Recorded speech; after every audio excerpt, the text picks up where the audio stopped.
தசரத மன்னரின் தவப்புதல்வரே, கோசலை வயிற்றில் உதித்தவரே, பரத லக்ஷ்மண சத்ருகனின் மூத்தவரே, கைகேயி மடியில் வளர்ந்தவரே.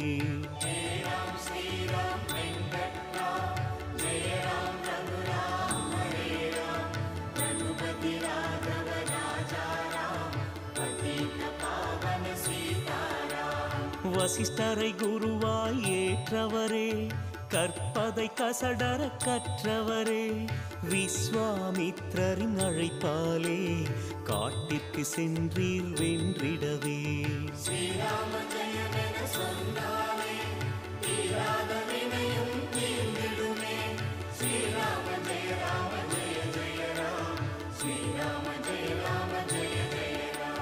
விஸ்வாமித்ரரின் வேள்வியை வேலியாய் நின்று காத்தி